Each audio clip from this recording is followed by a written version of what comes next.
A signature. That's all it took to shatter a perfect life. For 9 months, she lovingly called him Arlo. She felt his every kick, his every hiccup under her heart. Her husband James held her hand, whispering promises of their future with their son Arlo. But in the cold, sterile light of the hospital room, as she held the official birth certificate for the first time, another name stared back at her. A name she didn't choose. A name she didn't know.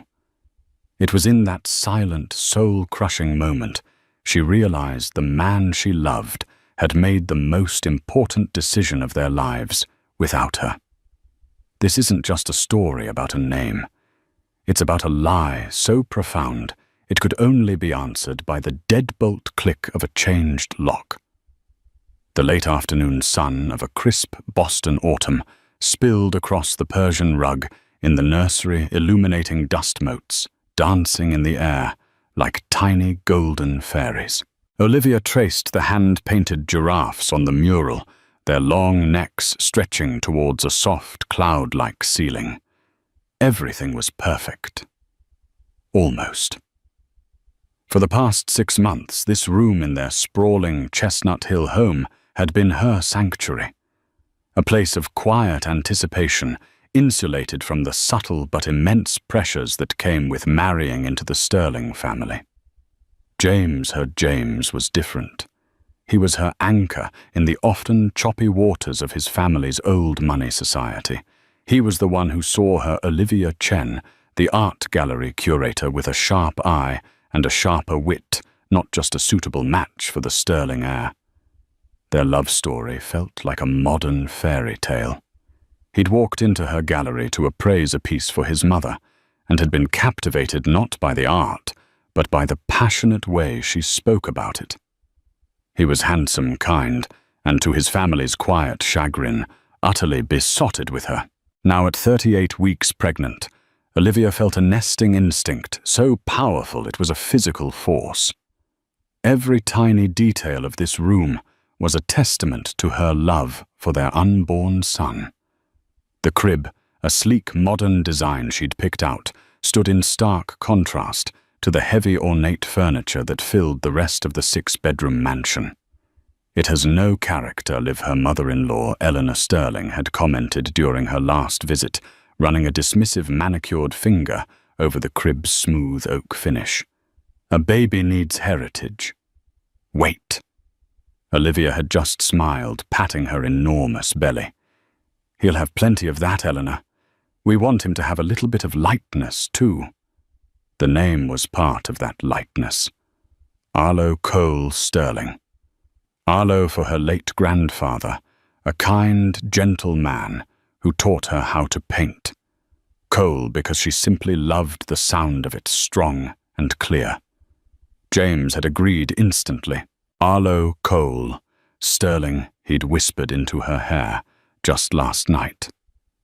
His hands splayed protectively over her stomach, feeling the baby's rhythmic movements. "I can't wait to meet him, Liv. Our son." The memory was so sweet, so vivid, it made her ache.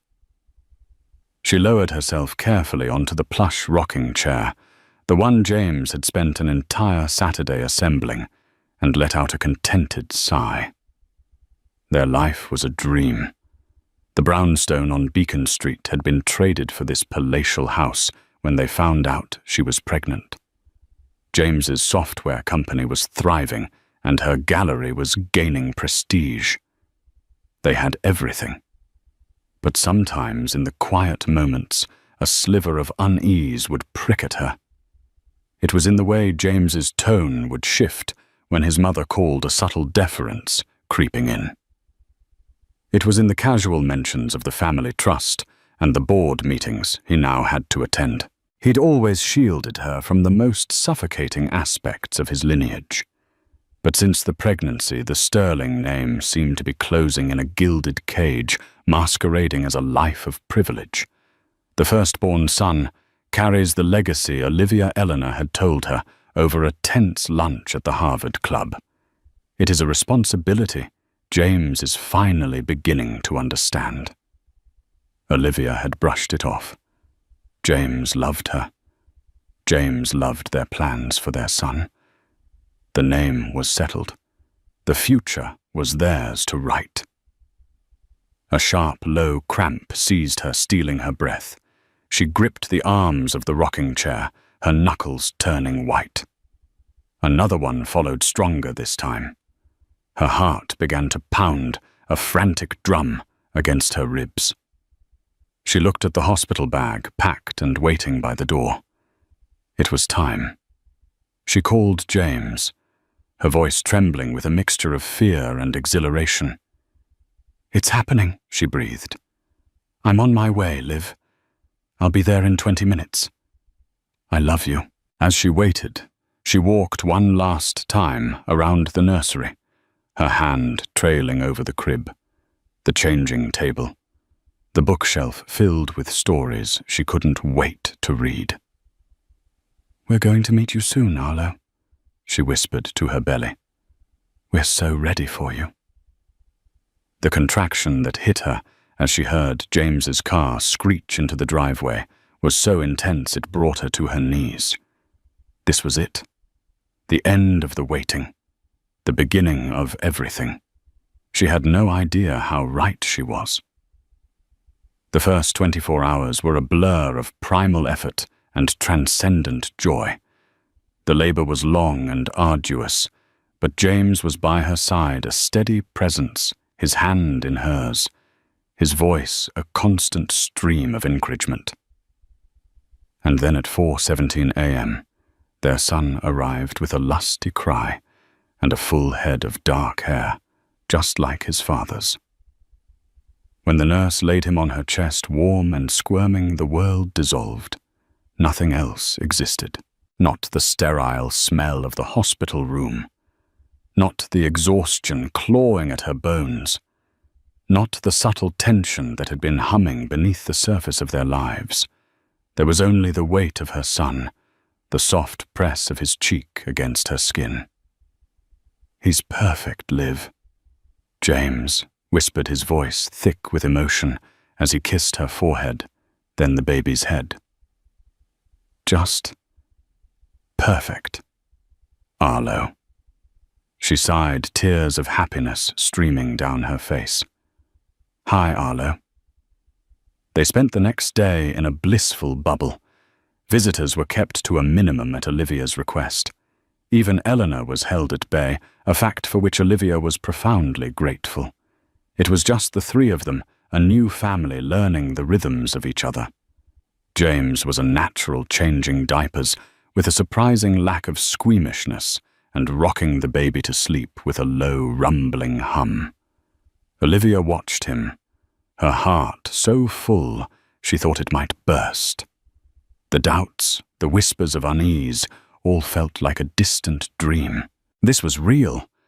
This was their life. On the second day, a perky administrative nurse bustled in, clipboard in hand. "Good morning. I just have the official paperwork for you to review and sign off on. The birth certificate information and Social Security application."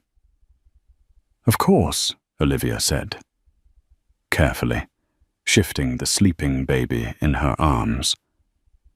James, who had been dozing in the uncomfortable armchair, stood up. "I can take care of that, honey. You just rest with him." He took the clipboard and leaned against the window, his back to her as he scribbled his signature. It seemed like a small, helpful gesture. A husband taking on the bureaucratic chores while his wife recovered. Olivia smiled, pulling the baby's blanket up to his chin. "All set," James said, handing the clipboard back to the nurse with a charming giggle. "Thank you so much." The nurse beamed at him before turning to Olivia. "And here is your souvenir copy of the birth certificate application. The official one will be mailed in a few weeks.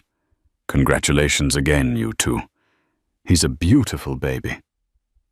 She placed a crisp, heavy piece of paper on the bedside table and left. Olivia, feeling a flutter of sentimentality, reached for it. She wanted to see his name in print. Arlo Cole Sterling, the official declaration of his existence. Her fingers brushed the paper, and she lifted it. Her eyes scanned past the hospital name, the date, the weight and length, down to the box labeled Name. And there it was, printed in stark black official letters. Arthur James Sterling IV. The name didn't register at first. It was a jumble of letters that made no sense, like a foreign language. She blinked, her sleep-addled brain trying to process the information. Arthur. Where did that come from? Arthur was James's late grandfather, a famously ruthless patriarch who had built the Sterling Empire through hostile takeovers and an iron will. He was a man Eleanor lionized, and James had always spoken of with a complicated mixture of fear and resentment. Her eyes darted back to the paper, willing the letters to rearrange themselves into the name she knew, the name she'd whispered into her belly for months. Arlo Cole Sterling. But they remained stubbornly, cruelly the same. Arthur James Sterling IV. A cold dread, sharp and swift, pierced through her postpartum euphoria. It started in her stomach and spread through her veins, turning her blood to ice. The baby in her arms suddenly felt impossibly heavy. James.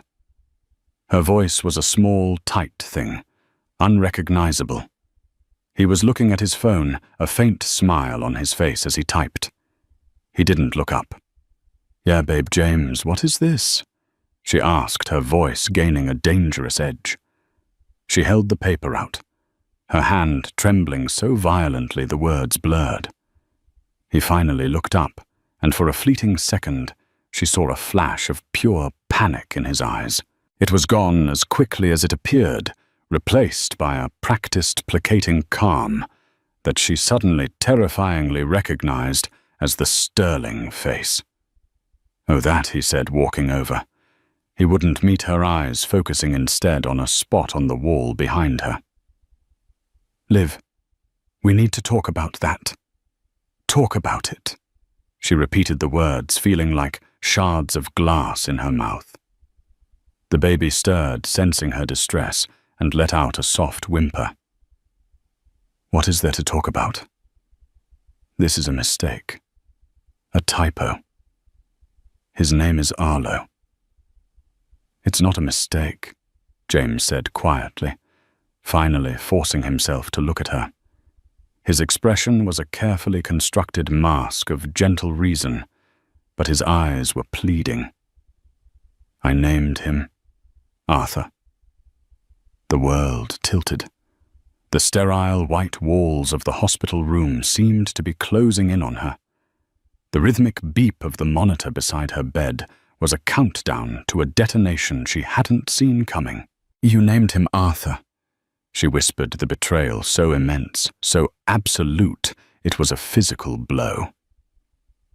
"You did this. Without me, while I was in labor, you went behind my back and changed our son's name. It was for the best. Olivia. For the family. For his future. His future. What about our future? The one we planned together. The one that included our son Arlo." His phone buzzed on the nightstand. The screen lit up. A text from Mother. "Is it done? I'm transferring the funds to the new trust now. You've made your grandfather proud." Olivia saw it.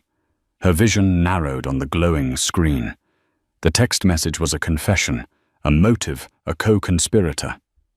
This wasn't just James. This was Eleanor. This was a transaction. Her baby, her son, had been a commodity in a deal she knew nothing about. It was my mother, James, started seeing where she was looking. There's a trust, a significant one. It was contingent on the firstborn son being named Arthur. It secures his entire future, Liv.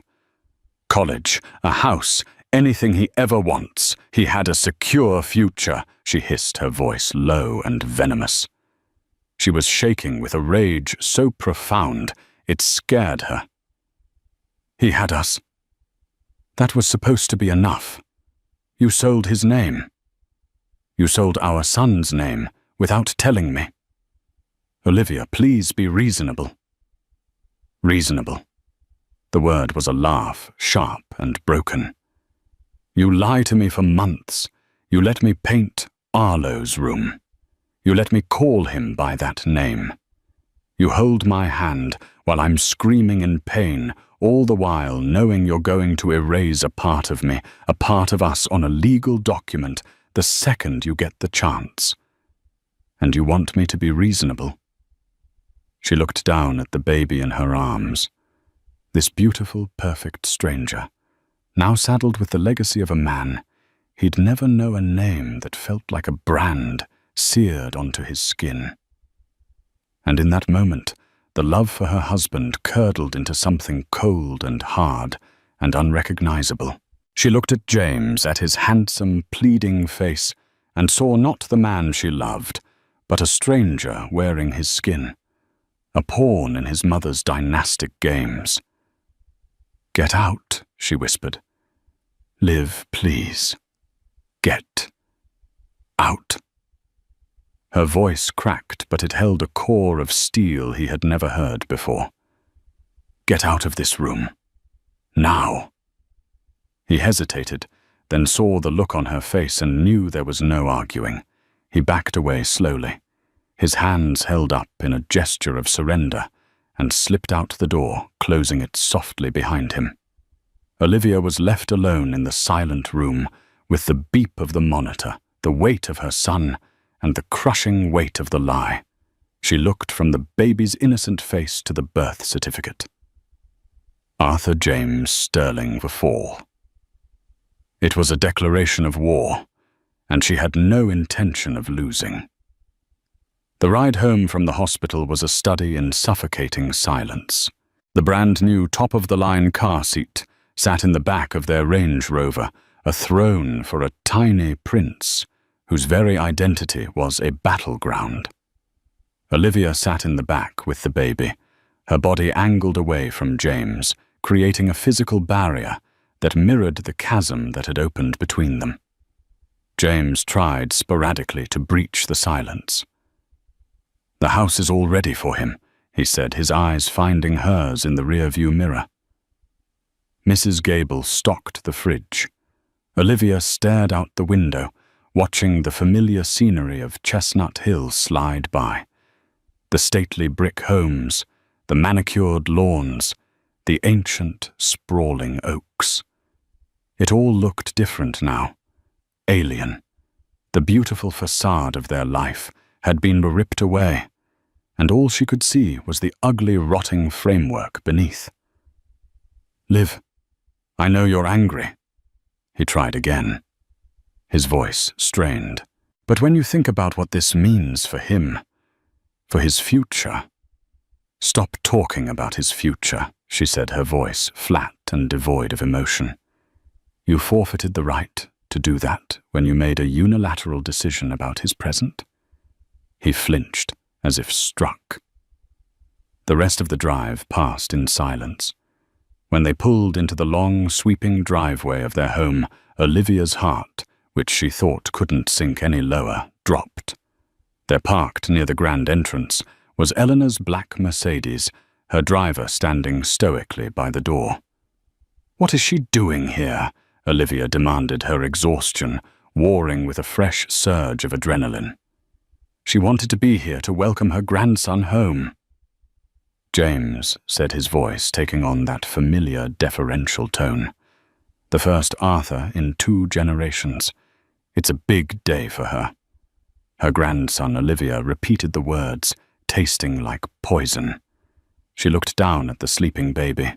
She bought and paid for this moment, didn't she?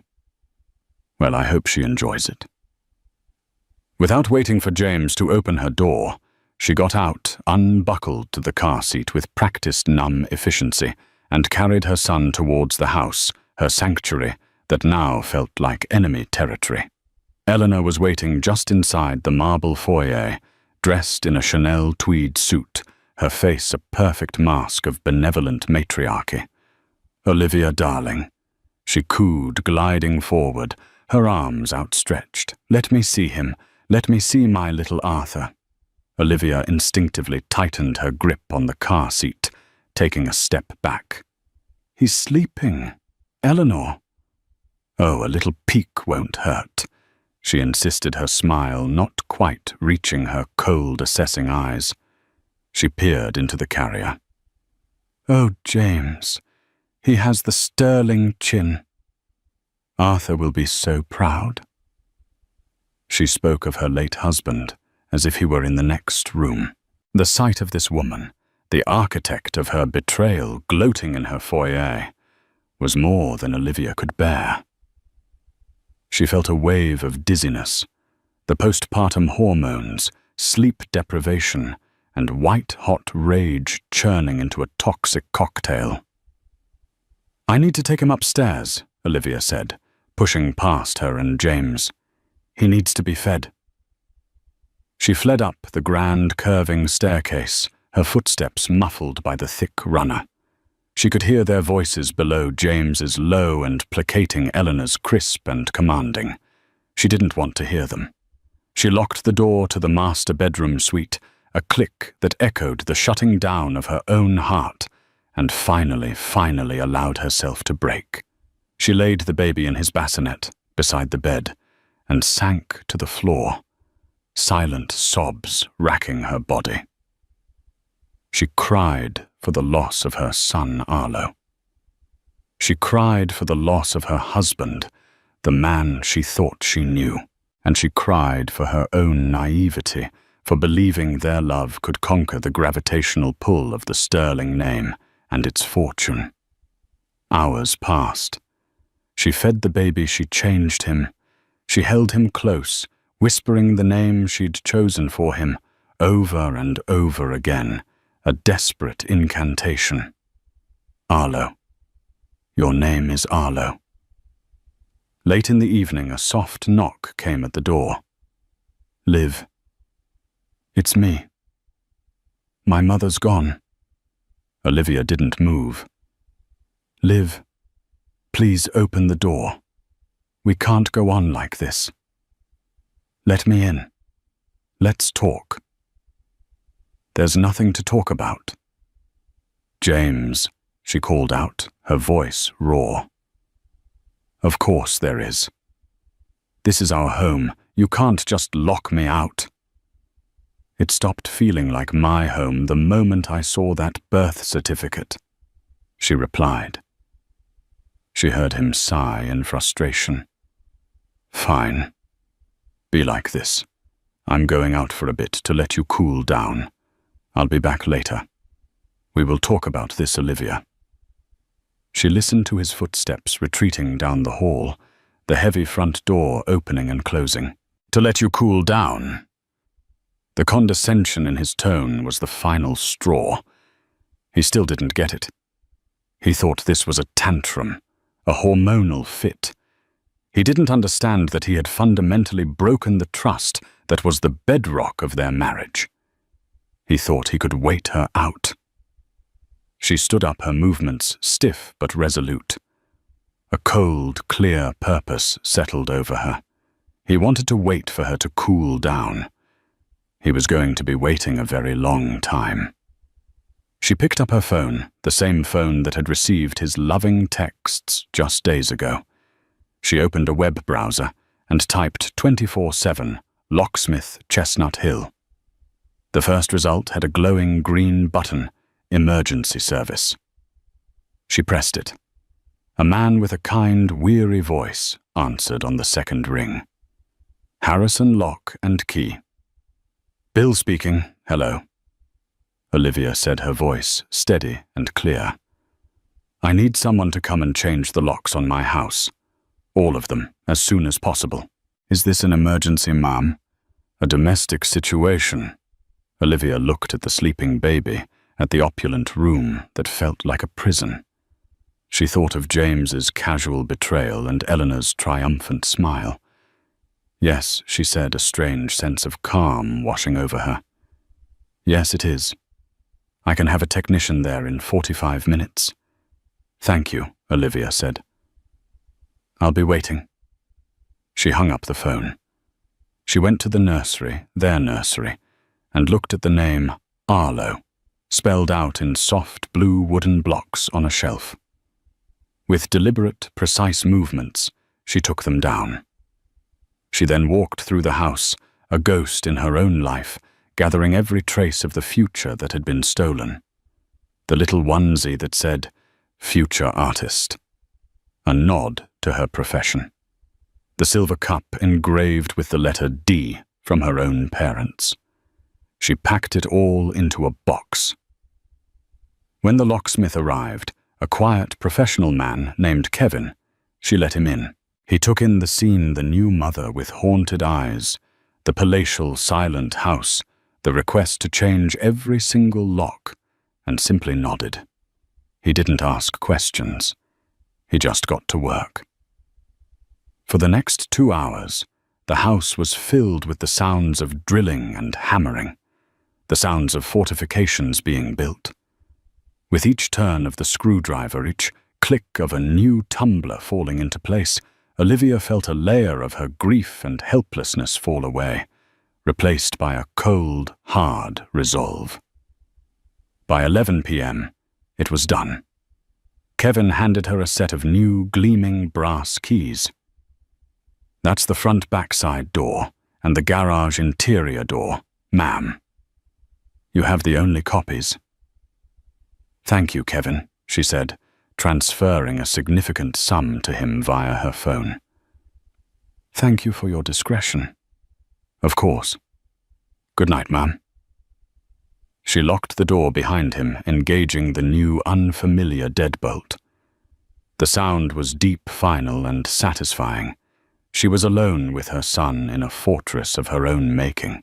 She was watching the baby monitor from her bed when she saw the headlights of James's Range Rover sweep across the driveway just after midnight. She watched him walk to the front door, a silhouette against the motion-activated floodlights. She saw him put his key in the lock and fail.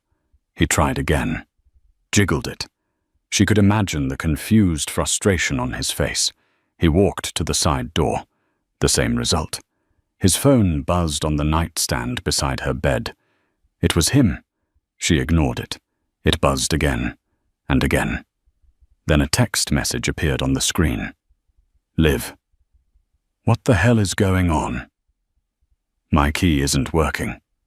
Olivia picked up her phone. Her fingers were steady as she typed her reply. "Your key doesn't work because it's not your house anymore, James. You made your choice. You chose your mother and a trust fund over your wife and son. You made a decision about our family without me. So now I'm making one without you. You are not welcome here. Find somewhere else to sleep." She sent the message. Then she turned her phone to silent, rolled over, and faced her son, sleeping peacefully in his bassinet. The war had just begun, but for the first time since seeing that name on the birth certificate, she felt like she had an army. And its first victory was the silence on the other side of the locked door. The silence lasted for precisely 7 minutes. Then the assault began. James's first tactic was pleading.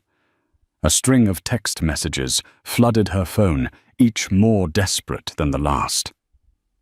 "Liv, this is insane. It's freezing out here. Let me in. We need to talk this out face to face. You, me. No one else. Please, Olivia, think about the baby. He needs his father. He needs his father." The hypocrisy of that statement was so staggering, it almost made her laugh.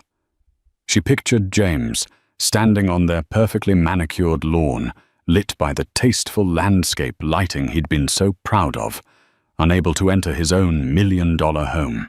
The image gave her a grim satisfaction.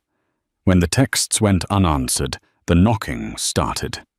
not the polite rap of a visitor, but a hard, insistent pounding that vibrated through the solid oak door. "Olivia, open this door now." The baby stirred in his bassinet, his little face scrunching up. Olivia's resolve hardened. She would not allow him to terrorize them. She picked up the baby, holding him close her body, a shield against the noise. The pounding stopped. A moment of quiet. Then the doorbell began to ring, a frantic, incessant chime. He was leaning on it. A petulant child denied his way. Olivia walked to the upstairs window that overlooked the front entrance, staying hidden behind the heavy damask curtain. She saw him there, his handsome face contorted with fury, his fist still raised from banging on the door. He looked utterly lost. Good. After 5 solid minutes, the chiming stopped. He was pacing now, a caged animal, his phone pressed to his ear. She knew with chilling certainty who he was calling. 20 minutes later, a second pair of headlights sliced through the darkness. The sleek black nose of Eleanor's Mercedes sedan purred to a stop behind James's Range Rover. Eleanor Sterling emerged from the passenger side, not in a tweed suit this time, but in a silk dressing gown and a cashmere wrap, her silver hair perfectly coiffed, even at 1 in the morning. She looked not like a concerned grandmother, but like a queen arriving to quell a peasant uprising.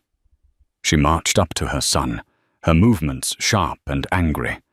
Olivia couldn't hear their words, but she could see the pantomime of the conversation. James gesticulating wildly at the house. Eleanor patting his arm, then turning a gaze of pure venom towards the master bedroom window, as if she could sense Olivia watching. Eleanor took out her own phone. A moment later, Olivia's phone lit up with a call from a number she knew by heart. She let it go to voicemail. A text immediately followed. "Eleanor, Olivia, this childish theatrical display is beneath you. It is certainly beneath a Sterling. You will open this door at once and stop this nonsense." Olivia felt a surge of defiance. She typed a reply not to Eleanor but to James. "Get your mother off my property. This is between you and me. Her presence here proves my point. You are not a husband or a father. You are a puppet. This conversation is over until she is gone."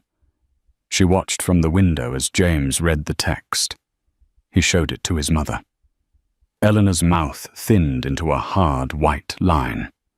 She gestured angrily, clearly refusing to leave.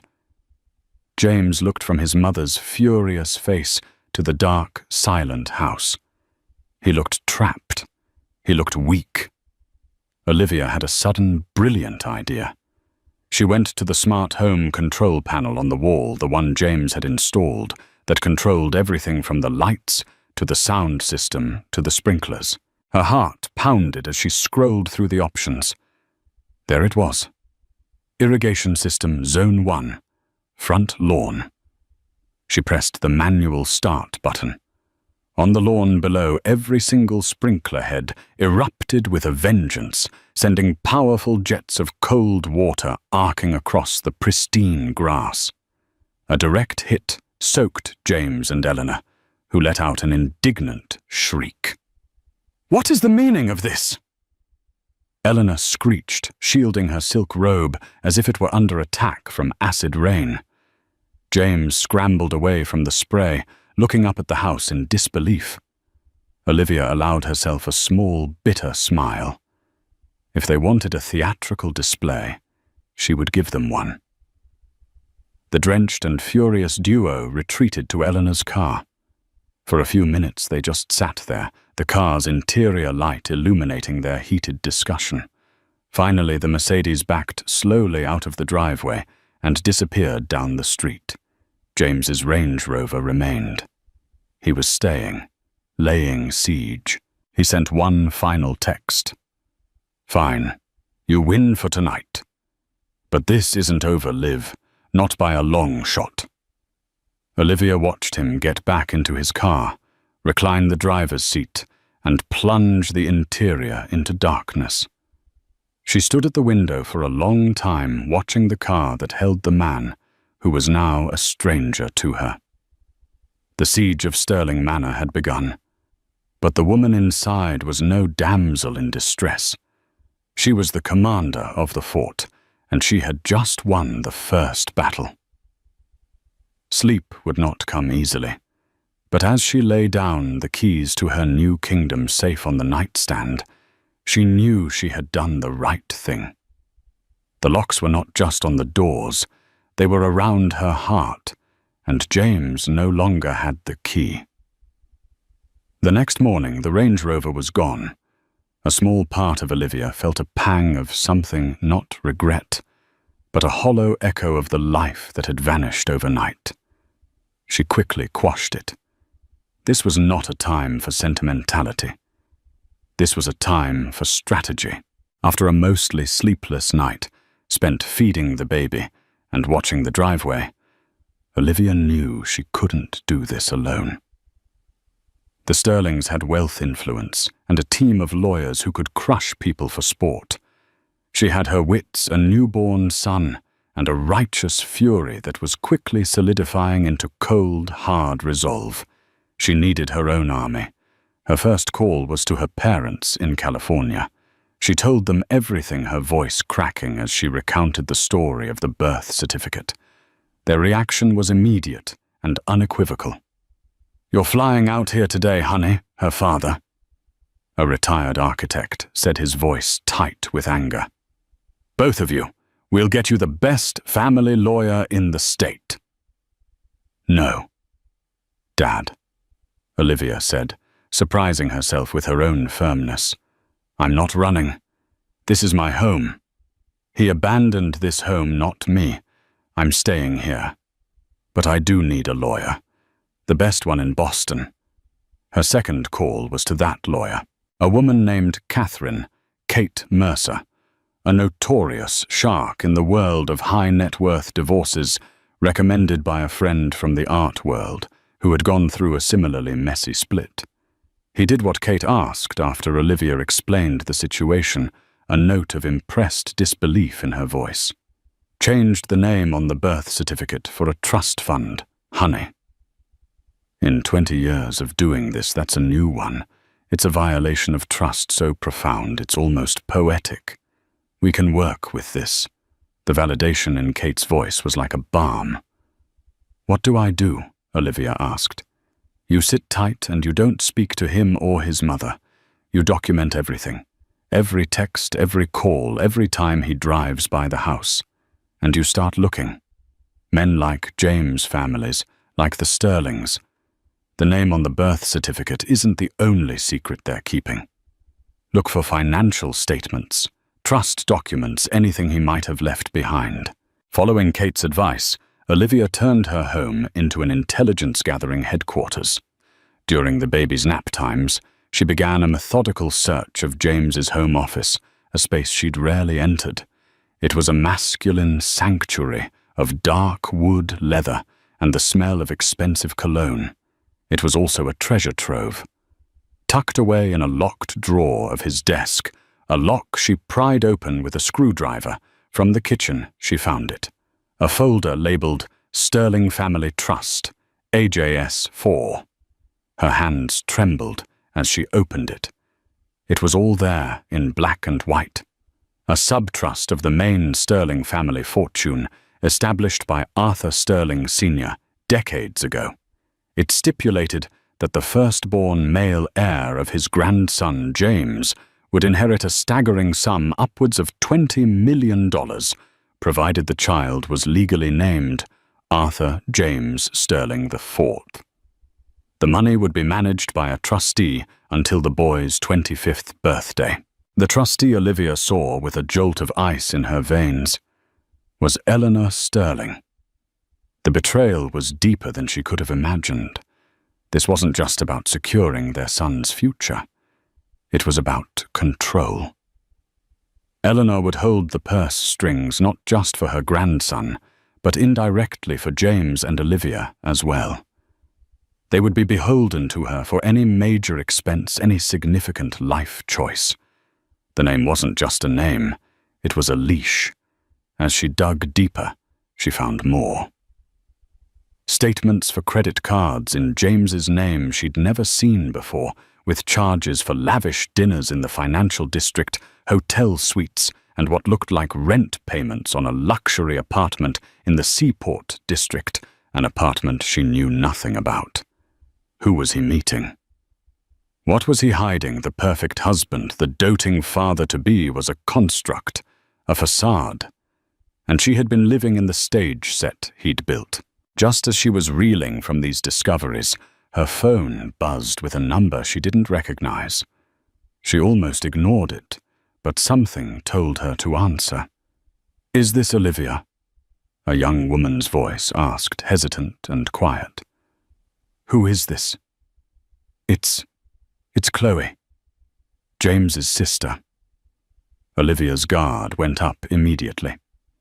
Chloe was the youngest Sterling, a free-spirited artist who had always been kind to her, but was still undeniably a Sterling.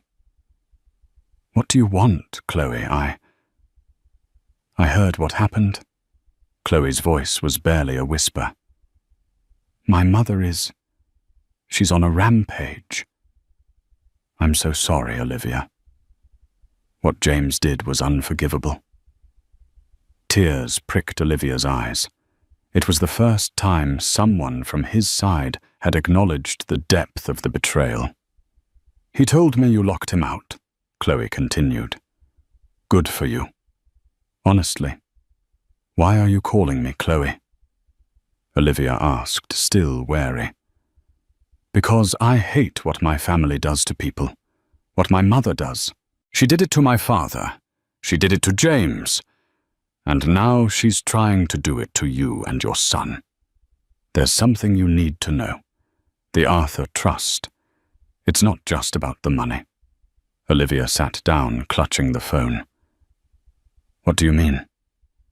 "My grandfather. Arthur was a monster," Chloe said, her voice shaking slightly.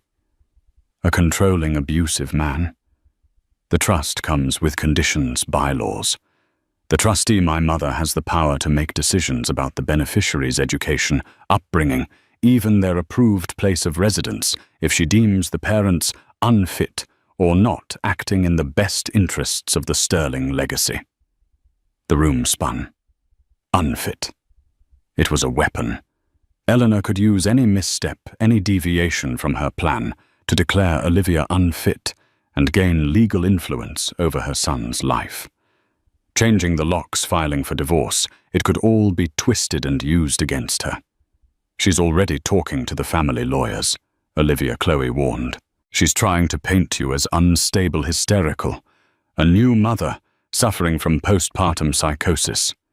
She's going to try and take your baby." The threat landed with the force of a physical blow. This was no longer just a marital dispute. It was a war for her child. "Why are you telling me this?" Olivia whispered. "Because James was too weak to stand up to her. But maybe you're not. And because that little boy deserves to be Arlo, not a pawn named Arthur." "Check the prenuptial agreement, Olivia. The one she had her lawyers draft. Check the fine print under the family legacy clause. James probably doesn't even know it's in there." The call ended. Olivia's mind raced. The prenup. She'd barely read it at the time, swept up in love and trusting James when he said it was just a formality to protect the family business. She found her copy in their safe. With trembling fingers, she flipped to the clause Chloe had mentioned, and there it was buried in dense legalese, a stipulation that in matters pertaining to the cultural and financial heritage of any children, the decisions of the Sterling Family Trust's appointed trustee would be given significant legal weight. She had signed it. Years ago, she had signed a document that handed Eleanor Sterling the keys to her future child's life. But Chloe's call had given her more than just a warning. It had given her an ally, an inside source, and it had revealed her enemy's playbook. Eleanor expected her to be hysterical, emotional, unstable. Fine. She would be the exact opposite. She would be cold, calculating, and armed with information. She photocopied every document, every statement. She took pictures. She uploaded everything to a secure cloud server and shared it with her lawyer, Kate. The siege might be happening at her front door, but the real war would be fought with paper and secrets. And she was finally ready to fight back. 3 days after changing the locks, Olivia made her move. The house had become her fortress and her war room. Chloe's intel combined with the documents she'd uncovered formed a powerful arsenal. She was no longer just a wounded wife. She was a woman with a strategy. Through her lawyer, Kate Mercer, she arranged a meeting. Not at the house and not at a Sterling-owned office building. She chose a neutral, sterile location, a conference room at a high-end mediation center in downtown Boston. It was a place devoid of history or power dynamics, a blank slate where the truth could be laid bare. She stipulated the terms of the meeting. James was to come alone. No lawyers present in the room, though Kate would be waiting in an adjacent office. No Eleanor. This was a conversation between a husband and a wife, or what was left of them. Olivia arrived first. She chose a seat at the long, polished table that did not face the door, forcing him to walk in and see her already in a position of power. She wore not a mourning wife's attire, but a sharp black pantsuit she'd favored for tough negotiations at the gallery. Her hair was pulled back in a severe, elegant bun. When James walked in, she wanted him to see not the new mother he'd betrayed, but the woman he had underestimated. He entered looking haggard. He hadn't been sleeping. His expensive suit was rumpled, and his eyes were red-rimmed. He looked at her, and his face was a mix of desperation and hope. "Liv," he breathed, starting towards her. "Thank you for doing this." She held up a hand, a gesture that stopped him cold. "Sit down, James." He flinched at her tone, the warmth completely gone, replaced by a chilling calm. He sat opposite her, the expanse of polished mahogany between them, feeling like a mile-wide canyon. "I didn't arrange this meeting to reconcile." She began, her voice steady and measured. "I didn't arrange it to hear more apologies or excuses. I arranged it to present you with your options." She slid a sleek, leather-bound folder across the table towards him. Option A. He opened it. Inside was a petition for divorce, citing irreconcilable differences.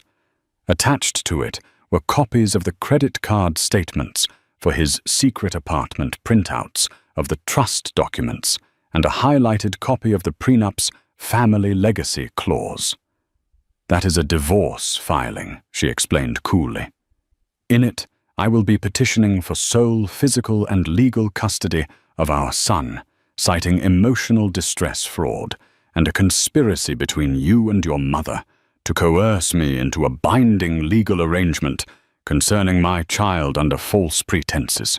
I will be using the evidence in that folder, your secret apartment, the financial deceit, the predatory nature of the trust your mother controls, to paint a picture of a marital environment built on lies. I will argue that you and your family are not a fit environment for a child.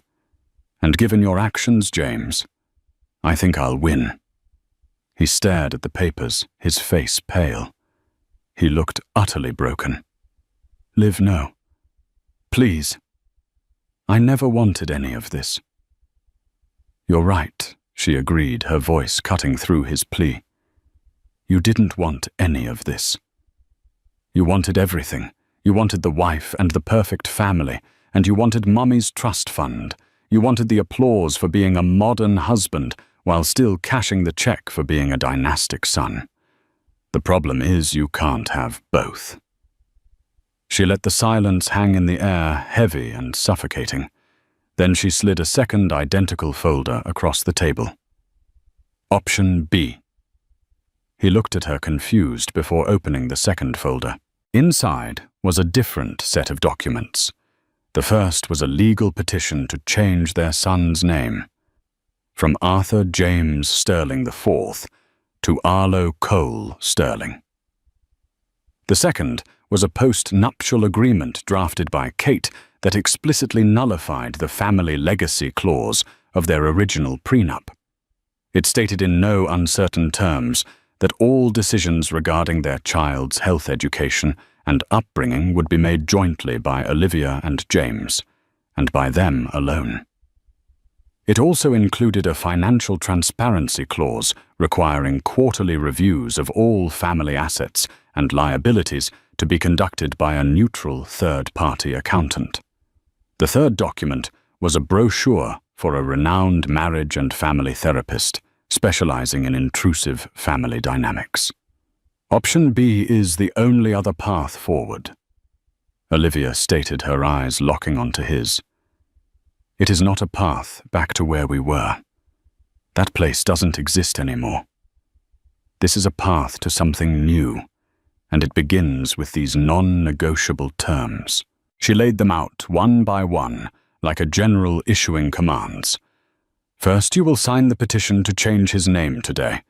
We will file it before we leave this building. Our son will be Arlo. He will not be a financial instrument for your mother. Second, you will sign the post-nuptial agreement. You will sever the financial and legal umbilical cord to your mother. The Arthur Trust can rot for all I care.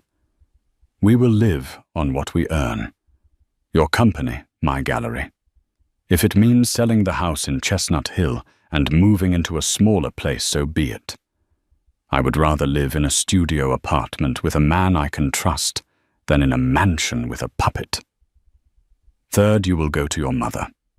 You will tell her that you are your own man, that your wife and son are your primary family now, and that she will have no say in how we raise him. Her access to her grandson will be contingent on her respect for me as his mother and as your wife. And finally, Olivia's voice softened almost imperceptibly. You and I will go to counseling. We will go for a year, and you will fight every single day to earn back a fraction of the trust you shattered. You will have to prove to me that you chose me, not that you were cornered into it. She leaned back in her chair, her part said. She had laid her cards on the table. One folder represented an ending, the other a brutal, difficult, uncertain beginning. The choice was his. James stared at the two folders, his head in his hands. He was silent for a long time. The only sound in the room, his own ragged breathing. He looked up, his eyes filled with tears. She'll disown me, he whispered. The trust, the board seat, everything. She'll cut me off completely. Olivia's face was unreadable. I know, she said. It wasn't a threat. It was a statement of fact. This was the price of his betrayal. The cost of redemption. He looked at the divorce papers, at the prospect of losing his son, of having his secrets aired in a bitter court battle.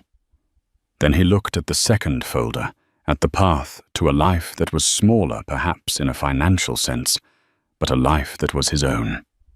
A life with a chance, however slim, to rebuild what he had broken. He slowly, deliberately closed the folder containing the divorce papers. He pushed it back across the table to her. Then, with a trembling hand, he picked up a pen, opened the second folder, and signed his name on the line at the bottom of the petition to legally change his son's name to Arlo Cole Sterling. The signature was not a magic wand. It didn't erase the betrayal or instantly mend the chasm between them. It was simply a choice, a first trembling step onto a long and treacherous path. The confrontation with Eleanor was apocalyptic. James, armed with a newfound but fragile spine, met her that evening. Olivia was not there, but Chloe later recounted the story in a hushed phone call. It happened in the grand, suffocating library of the main Sterling estate. Eleanor, expecting a report of Olivia's capitulation, was met instead with her son's declaration of independence. He told her he was changing the baby's name to Arlo. He told her he had signed a post-enup that rendered her family legacy clause impotent. He told her that her control over his family was over. Eleanor, according to Chloe, did not scream. Her fury was a far more terrifying Arctic cold. She told him he was a fool, a disappointment, and that he was throwing away his son's birthright for a woman who was common and manipulative. She informed him he was immediately removed from the family trust's board. His access to the generational wealth was severed. She ended the conversation by telling him that he was no longer her son. James came back to the house that night. Olivia had given him one of the new keys after he signed the papers, a probationary key, and he looked like a man who had survived a plane crash. He was pale, shaken, but for the first time in a long time, he looked free. He didn't try to kiss her or hug her. He simply stood in the foyer of the house that now felt too big, too opulent for them, and said, "It's done." Olivia just nodded. Okay, the weeks that followed were excruciatingly awkward. They were two strangers cohabitating in the ruins of their old life. They spoke in polite, functional sentences. Did the baby sleep? I bought groceries. Our first therapy session is on Thursday. They moved around each other with a painful courtesy, the air thick with unspoken words. They put the Chestnut Hill mansion on the market. It sold quickly to a hedge fund manager who fell in love with its soulless grandeur. The sale felt like an exorcism. They used the proceeds, along with James's now finite personal capital, from his business to buy a modest but beautiful Victorian house in Cambridge, a neighborhood that felt more like Olivia's world than his. It had a small yard, a sun-drenched room that would be her art studio, and a nursery that was a blank canvas. Together, without speaking much, they painted the room a soft, warm grey. Olivia unpacked the box of items she had hidden away. The wooden blocks, spelling DANIEL. The onesie that said Future Artist. The silver cup with the D engraving. Seeing them in this new space, this new home, built on a foundation of brutal honesty, felt like a quiet triumph. Therapy was raw. It was ugly. Olivia laid her betrayal bare, the full scope of her pain and rage. James, stripped of his family's influence and forced to confront the weakness in his own character, had no choice but to listen. He spoke of the lifelong pressure, the crushing weight of his grandfather's name and his mother's expectations. It wasn't an excuse, the therapist was quick to point out, but it was a reason. Understanding it was the first step toward changing it. Slowly, glacially, things began to shift. The change wasn't in grand gestures, but in tiny, observable moments. It was James getting up for every single night, feeding, insisting Olivia rest, telling her, "I need to do this. I need to show up." It was him actively listening to her talk about her day at the gallery, asking questions, his phone nowhere in sight. It was him one afternoon, looking at their son, their beautiful legally named son Arlo, and saying, "He looks like you. He has your eyes. Thank God." The trust was not rebuilt in a day, a month, or even a year. It was painstakingly re-earned brick by brick. The new locks on their Cambridge home were symbolic. They were chosen together. The keys were shared not as a right, but as a privilege. Their life was no longer a millionaire's fairy tale. There were no more galas at the Harvard Club. No more fawning society pages. Eleanor Sterling never spoke to them again. But what they lost in gilded cages, they gained in something far more valuable: authenticity. They were building a smaller, quieter life. But it was a life that was real. It was theirs. One evening about a year later, Olivia was rocking Arlo to sleep in his room. James stood in the doorway watching them.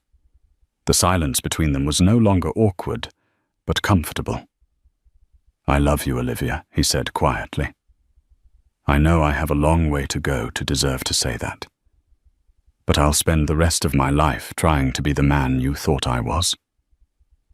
Olivia looked at him, at the husband she was getting to know for the second time. The love she felt was different now, less naive, more cautious but deeper in a way. It was a love that had been tested by fire and had, against all odds, survived. "I know you will, James," she said. And for the first time, she truly believed it. What you've just heard is a story of ultimate betrayal, but also one of incredible strength. Olivia's world was shattered by a single signature, a secret deal made by the man she trusted most. But instead of breaking, she fought back. She turned her pain into power, her home into a fortress, and her heartbreak into a battle plan. This story reminds us that trust is the most valuable currency in any relationship, and once broken, it takes more than apologies to rebuild it. It takes action, sacrifice, and the courage to tear everything down to build something real and lasting. What would you have done in Olivia's position? Could you ever forgive a betrayal that deep? Let us know your thoughts in the comments below. We read every single one. If this story moved you, please give this video a like, share it with someone who appreciates a story of strength and resilience, and be sure to subscribe to our channel for more real-life drama every week. Thank you for listening. A man stands at the pinnacle of his world, a titan of finance with a city at his feet. Beside him isn't his elegant, devoted wife, but his flashy, ambitious mistress. He believes he has everything: power, wealth, and 2 women vying for his attention. But he's made a fatal miscalculation.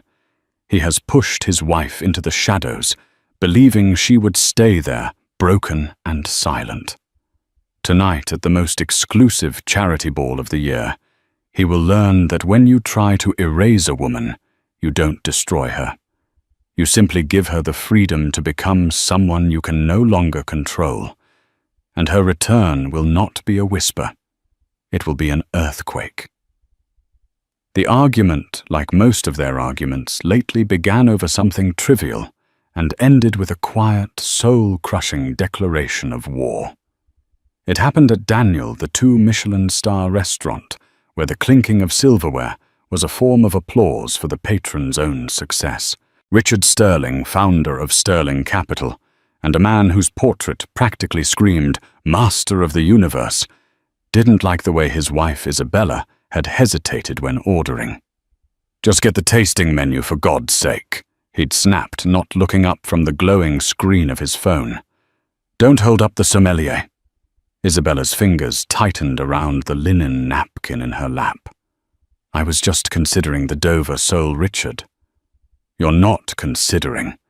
You're dithering," he said, swiping a thumb across the screen. "It makes you look indecisive. Weak." That was his favorite word for her these days, weak. It was a label he applied whenever she expressed an opinion, a desire or a thought that didn't perfectly align with his own. For 15 years, Isabella had been the perfect corporate wife. She was beautiful in a timeless, understated way that spoke of old money and good breeding. She ran their Upper East Side penthouse with flawless efficiency, chaired the appropriate junior committees, and never ever embarrassed him. She was in his eyes another one of his pristine assets, like the Patek Philippe on his wrist or the Jean-Michel Basquiat painting in their foyer. And like those assets, she was expected to be silent and appreciate in value.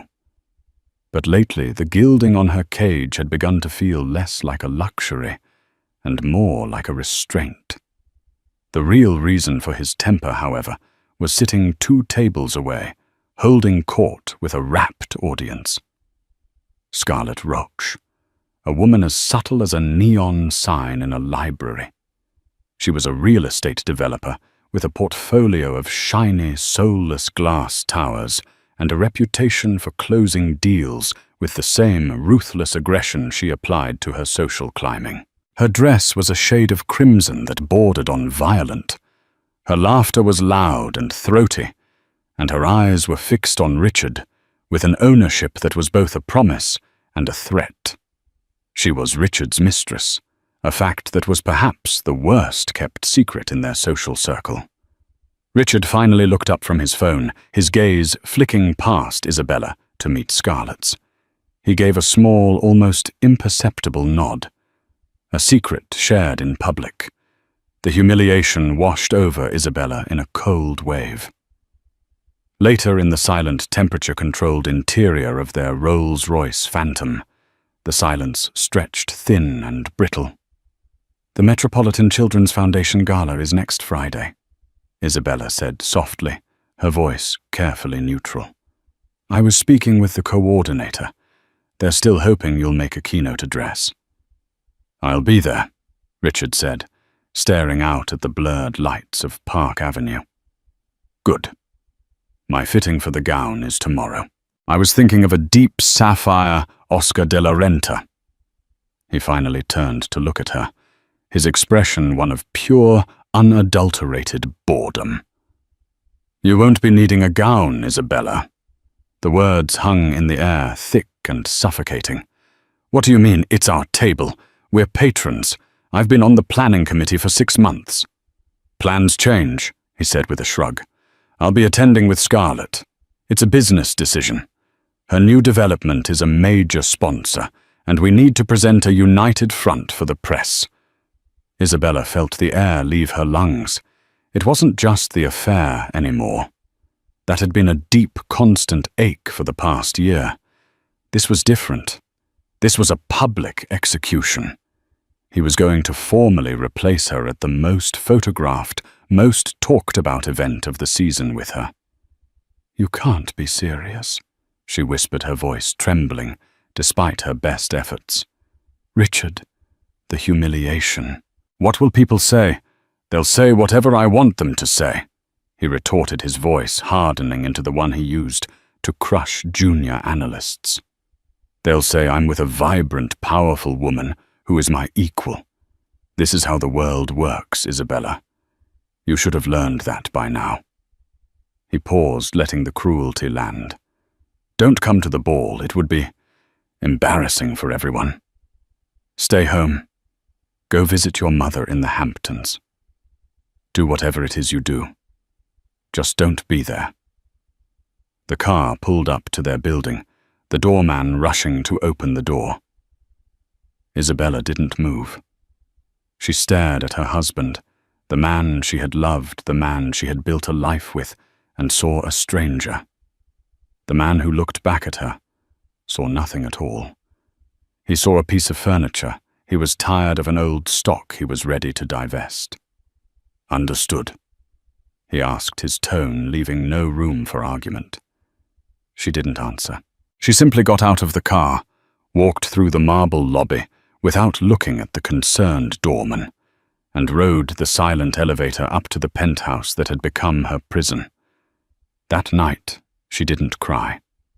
Crying was a luxury afforded to women who still had hope. Isabella Sterling was fresh out of hope.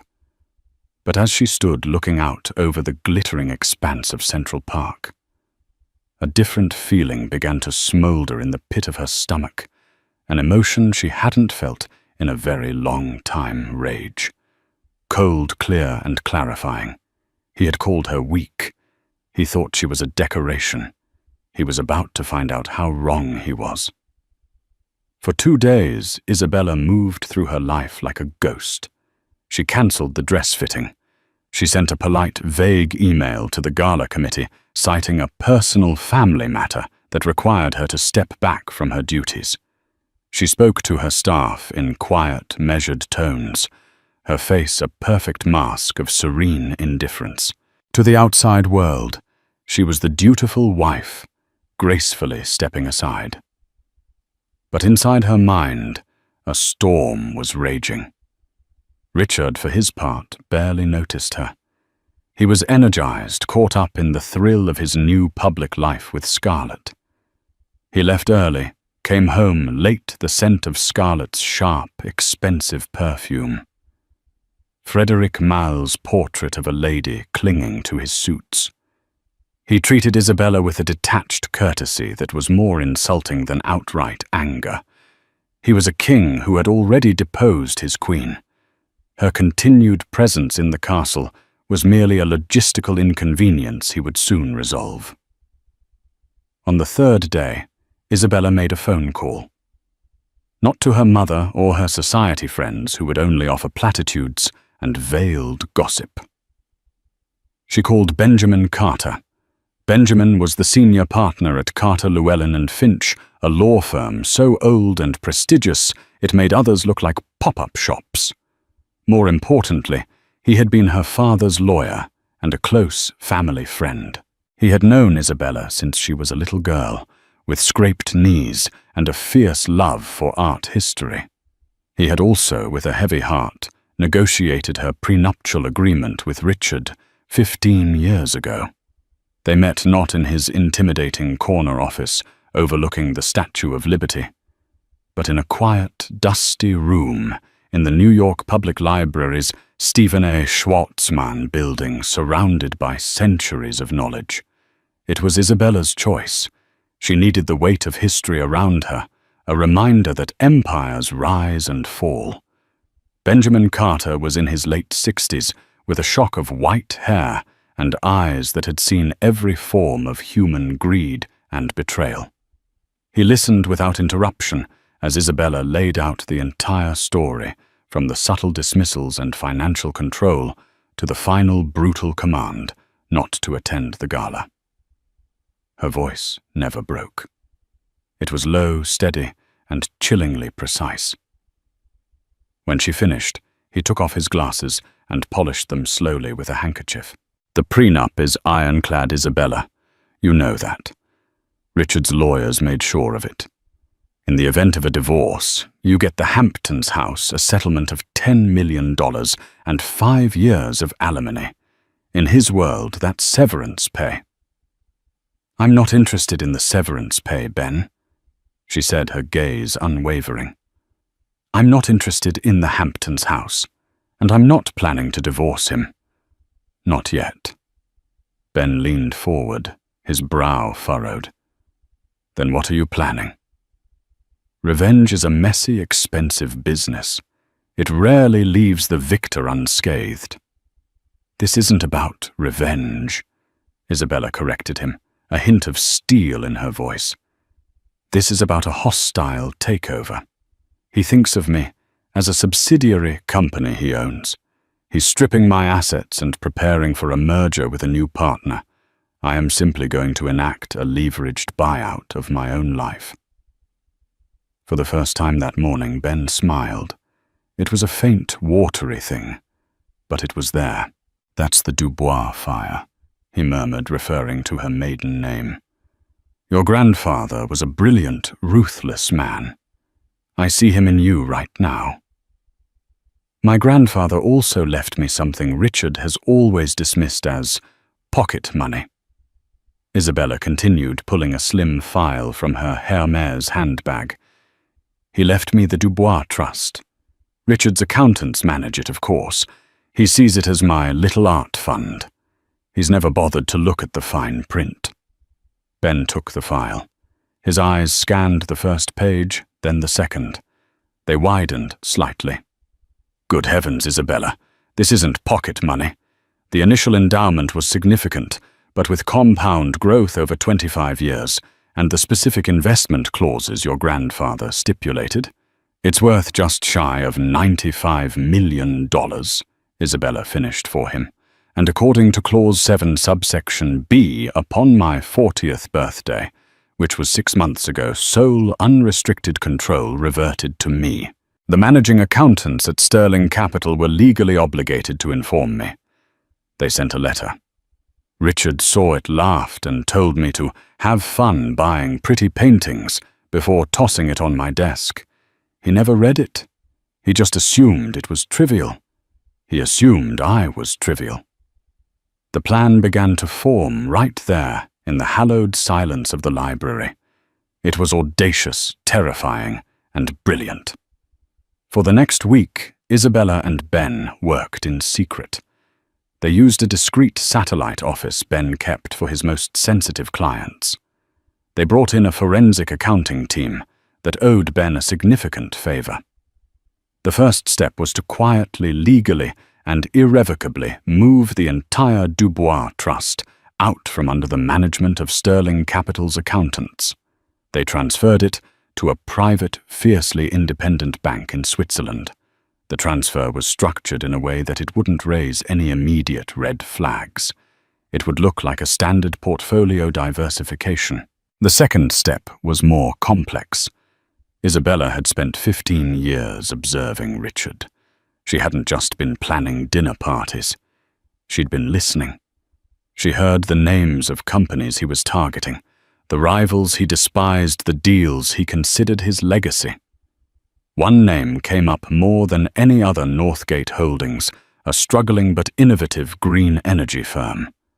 Richard saw it as his ticket to diversifying his portfolio and rebranding himself from a ruthless corporate raider to a forward-thinking visionary. He was in the final stages of a hostile takeover bid, slowly buying up shares to force the board's hand. He was confident, arrogant, and had told Scarlett over dinner. Isabella had overheard the call that the deal would be closed the week after the gala. It was to be his crowning achievement.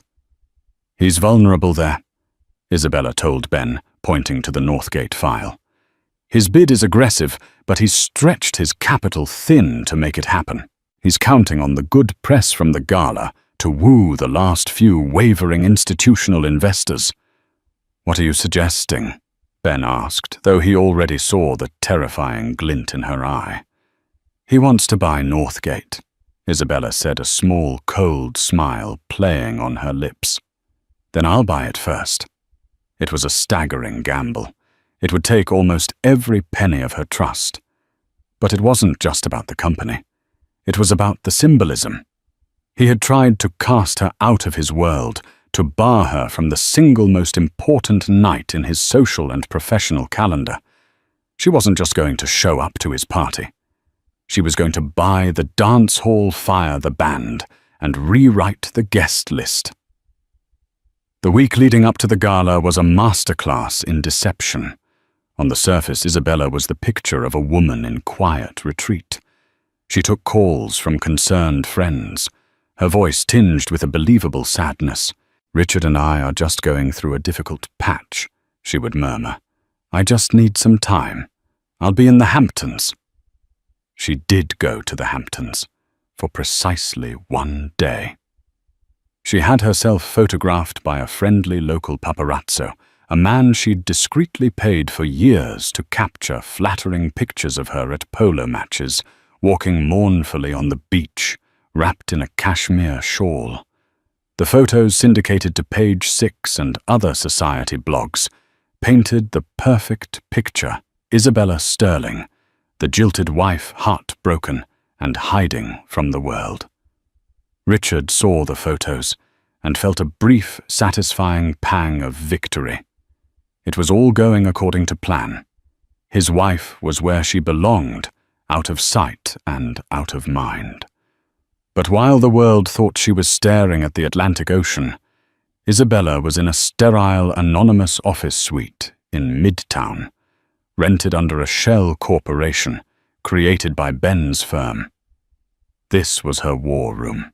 The walls were covered in whiteboards, filled with stock charts, corporate structures and lists of Northgate Holdings' major shareholders. With the Dubois Trust now liquid and sitting in a Swiss bank, Isabella, guided by Ben and a ruthless, hand-picked M&A specialist named Maria Flores, began her assault. They operated with the precision of a special forces unit. They couldn't start a public bidding war. Richard would notice immediately. Instead, they had to move like a ghost in the machine. Maria, a woman who spoke in clipped sentences and seemed to survive entirely on black coffee and market volatility, identified the key shareholders they needed to sway. They weren't the big banks or investment firms already in Richard's pocket. They were the silent partners, the quiet hedge funds, the retired founders who still held significant sentimental stakes. Isabella made the calls herself. She didn't introduce herself as Isabella Sterling. She used her maiden name, Isabella Dubois. The name still carried weight in certain old money circles. It spoke of stability, integrity, and a time before hostile takeovers were considered a sport. Her first call was to a man named Gerald Abernathy, the 80-year-old founder of Northgate, who had been reluctantly pushed into retirement, but still controlled 8% of the company's stock. Richard had tried to court him, and when that failed, had tried to bully him, an effort that had only hardened the old man's resolve. "Mr. Abernathy," Isabella said, her voice calm and respectful. "My name is Isabella Dubois. My grandfather was Arthur Dubois." There was a pause on the other end of the line. "I knew your grandfather," Abernathy said, his voice raspy. "A man of his word. They don't make them like that anymore. What can I do for you, Ms. Dubois?" Isabella didn't talk about profit margins or share prices. She talked about his legacy. She spoke of her own passion for renewable energy, a passion Richard had always mocked. She talked about preserving the company's innovative spirit, not gutting it for parts which she knew was Richard's true plan. She wasn't just offering to buy his shares. She was offering to become the guardian of his life's work.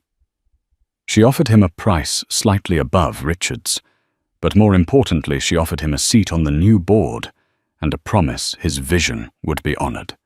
He agreed to sell her his entire stake.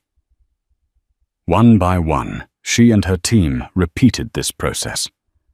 They approached a women-led venture capital fund in California that was hesitant to sell to a notorious predator like Richard Sterling.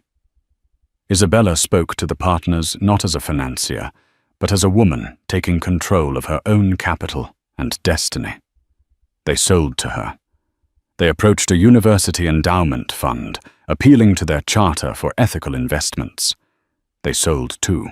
Each transaction was conducted through a series of complex, layered shell companies, making the ultimate buyer impossible to trace in real time. To the market, it looked like a handful of disparate, minor investors were acquiring shares. Richard's team registered the activity, but dismissed it as market noise, small fish nibbling around the edges, while he, the great white shark, prepared for the final kill. His arrogance was Isabella's greatest shield. He simply couldn't conceive of a threat he didn't see coming. While the financial battle raged in secret, Isabella prepared for the public reveal. She didn't buy a new dress. She went into her vast temperature-controlled closet and pulled out a gown she had bought years ago but had never dared to wear. Richard had called it ostentatious. It was a custom-made Schiaparelli creation, a column of midnight black velvet that was deceptively simple from the front. The back, however, was a cascade of hand-embroidered silver and diamond shards that resembled a shattered mirror. It was a dress for a woman who was done being whole and perfect. She scheduled an appointment with the legendary hairstylist Garin, not for an elegant updo, but for a sharp, jaw-length bob that severed years of her old identity. She booked a makeup artist known for his work with powerhouse CEOs, instructing him to give her a look that was armored, not adorned. On the Friday of the gala, 5 hours before the doors of the Plaza Hotel would open, Maria Flores called. "It's done," she said, her voice betraying a rare hint of excitement. "The final block of shares just cleared. Combining our purchases with the shares already held by friendlies on the board, we have 51%. You are the majority shareholder of Northgate Holdings, Ms. Dubois. The company is yours." Isabella closed her eyes, a single deep breath steadying her. She looked at her reflection in the mirror. The woman looking back was not the timid, hesitant person from the restaurant a week ago. Her eyes were clear. Her jaw was set. She was not Isabella Sterling, the wife. She was Isabella Dubois, the architect of her own future. And she was about to make her grand entrance. The grand ballroom at the Plaza Hotel was a symphony of excess. Crystal chandeliers weighing thousands of pounds, each dripped light onto a sea of curated perfection. The air was thick with the scent of money, a heady mix of vintage champagne, hothouse flowers, and a dozen different perfumes, all vying for dominance. This was Richard Sterling's natural habitat.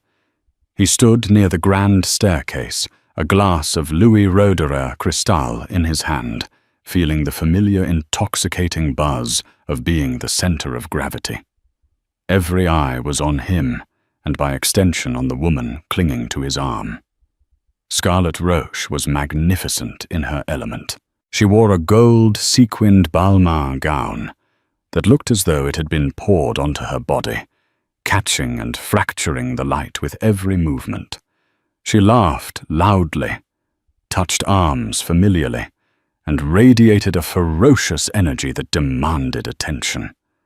Together they were a power couple for the modern age, ruthless, unapologetic, and dazzlingly successful. "Darling Marcus Thorne is here," Scarlett purred in his ear, gesturing with her chin towards a stern-looking man with a formidable silver mane. "He controls the Vanguard Fund. If he's on board with the Northgate acquisition, everyone else falls in line." "I've got at him," Richard said, his smile a predatory slash. "He's old school. He just needs to see strength and a clear path to profit. And tonight—" He squeezed Scarlett's hand. "We are the picture of strength." He'd felt a small, nagging unease that morning. His chief analyst had reported some unusual trading activity around Northgate stock, a series of mid-level block purchases from untraceable offshore entities. He'd dismissed it. "It's just arbitrageurs trying to skim a profit before the sale is announced," he'd said. "Flies on the carcass. Ignore them." The idea that it could be a coordinated attack, a rival play, was laughable. No one had the capital, the nerve, or the intelligence to challenge him on his own turf. Least of all, he was certain, without even having to think about it, his wife. He thought of Isabella for a fleeting moment, picturing her on the beach in the Hamptons, a sad, lonely figure. The image gave him a sense of rightness, of order restored. She was a relic of his past, a woman suited for quiet country clubs and charity lunches. She didn't belong here in the arena where titans clashed. He was with Scarlett now, a woman who understood power, who craved it as much as he did. He and Scarlett moved through the room like sharks parting a school of fish. People clamored for a word, a nod, a moment of his attention. He was at the absolute zenith of his power, and the Northgate deal was the final jewel for his crown. He would announce it next week, and his legacy would be cemented. He finally cornered Marcus Thorne by the silent auction display, a collection of ludicrously expensive watches and vacation packages. "Marcus," Richard said, clapping him on the shoulder. "Good to see you. You know Scarlet Roach, of course." Thorne gave Scarlet a cool, appraising look before turning his full attention to Richard. "Sterling, heard you're making a big move on the green energy sector." "The future, Marcus, the future," Richard said expansively. "Northgate is a diamond in the rough, a little polish, a little restructuring, and it's going to make our early investors very, very wealthy." "The board's been resistant." Thorne noted his voice a low rumble. "Abernathy still has a lot of loyalists." "Sentimental old fools," Richard scoffed. "They'll come around. I have the momentum. By the end of next week, it will be a done deal. I can guarantee it."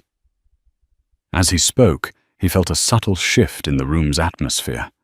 It was a change in pressure, a sudden dip in the ambient noise. Conversations near the grand entrance faltered. Heads began to turn. A wave of whispers started to ripple through the crowd, moving from the entrance inward. "What's going on?" Scarlet asked, annoyed at the distraction. Richard followed the gazes of the people around them. They were all looking at the top of the grand staircase. The Master of Ceremonies, a well-known television anchor, had moved to the podium, but he wasn't speaking yet. He was waiting. The orchestra had quieted. A woman had appeared at the top of the stairs. For a moment, Richard didn't recognize her. The figure was silhouetted against the gilded archway, poised and utterly still. She wore a column of black that seemed to absorb the light around her. Then she took a step forward, and the chandeliers caught the cascade of shattered silver down her back. Her hair was different, a sharp, dark bob that framed a face of pale, determined beauty. It was Isabella. A collective gasp went through the ballroom. It was a soft, sibilant sound, the sound of 1,000 people witnessing the impossible. This was not the heartbroken wife hiding in the Hamptons. This was not the quiet, demure Isabella Sterling they all knew. This woman was a stranger. She carried herself with an icy composure that was more intimidating than any overt display of anger. Her eyes swept the room, not with the look of a wounded animal, but with the cool, detached gaze of a monarch surveying her domain. Richard felt the blood drain from his face. It was as if he'd seen a ghost, a vengeful, exquisitely dressed ghost. Scarlet's grip on his arm tightened her perfectly manicured nails, digging into his sleeve. "What is she doing here?" she hissed, her voice a venomous whisper. "You told her not to come." Richard couldn't answer. His mind was reeling. This was a rebellion, a public act of defiance. He felt a surge of white-hot fury. How dare she disobey him and show her face here to embarrass him, to create a scene? But as she descended the staircase, one deliberate step at a time, he realized this wasn't about creating a scene. Her eyes weren't searching for him. She wasn't looking for a confrontation.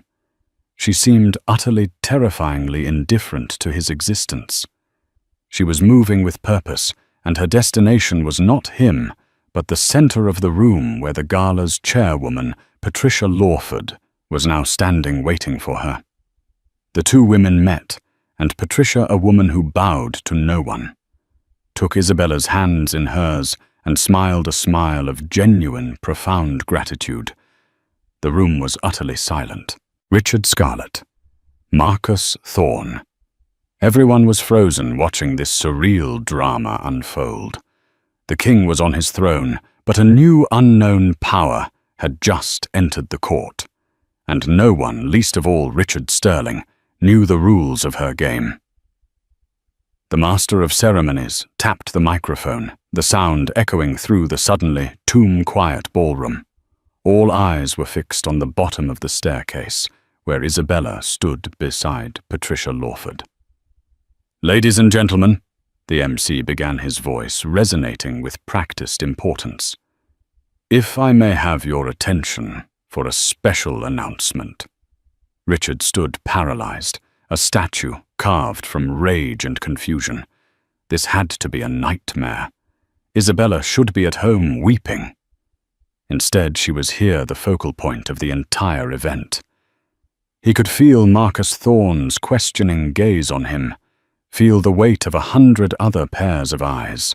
"As many of you know," the MC continued, "our foundation was facing a significant funding shortfall this year for our new pediatric wing. A month ago, we were on the verge of cancelling the project entirely. But then a miracle happened." Patricia Lawford stepped forward to the microphone, her face beaming.